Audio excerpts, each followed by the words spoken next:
Oh, We'll do that she's on before. it. Yep. So that'll be on YouTube.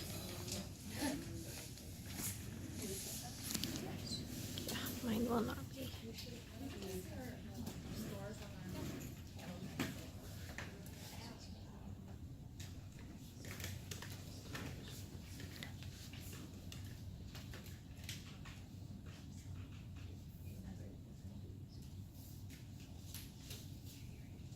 Yeah, see, I don't like how high. Oh, look at this. I have the solution. So actually, I want your, I'm just hanging up one side. Good to have problems with solutions, isn't it? There Do we you go. want this video on your own device so you have it? No, my own device is like dying every 2 hours. All right, so we're looking at wrist flexion over here. So the specific muscles that we're looking at are the flexor carpi radialis and the flexor carpi ulnaris. Palmaris longus is an accessory muscle. We want to have the wrist slightly extended, hanging off the edge like this, and you want them supinated so that they're able to go through the full range of motion. So I'm going to have you just lift your hand towards your own body there. There you go.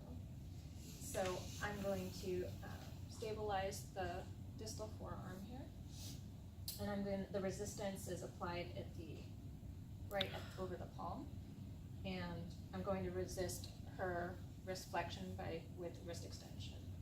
So go ahead. Don't let me break you.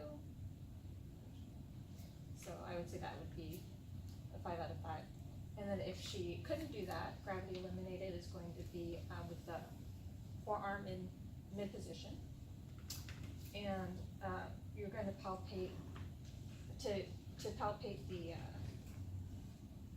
flexor carpi radialis, you want to be on the anterior lateral aspect of the wrist. And so I would have you again start in slightly flexed, and then go ahead and do the motion, and I'm not resisting at all, I'm just stabilizing. Okay, so I can feel that, and then to feel the flexor ulna, the flexor carpi ulnaris. Did I have you turn at all? Or was still in mid position?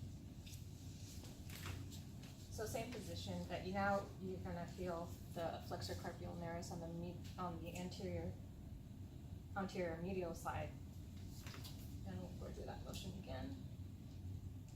And so that way you can figure out, so that way, sorry, so we're feeling, you actually can palpate both at the same time in this position. Go ahead and do that. So what I was getting confused about is that you can isolate the flexor carpi radialis and the flexor carpi ulnaris by using ulnar and radial deviation and a combination of flexion. So what I just showed you was just for pure wrist flexion. If we're going to test for the flexor carpi ulnaris, we are going to start in radial deviation. So I would have you flex slightly, so actually with your palm up again, and with your thumb out towards me. And so I'm going to resist not just the flexion, but I'm going to resist the ulnar deviation in this case. So go ahead there, and I'm also palpating the flexor carpi ulnaris. And then gravity eliminated is the same position as we saw. And then to isolate the flexor carpi radialis, you would be doing the same thing, except now you're starting actually with your hand pronated slightly. And still an extension.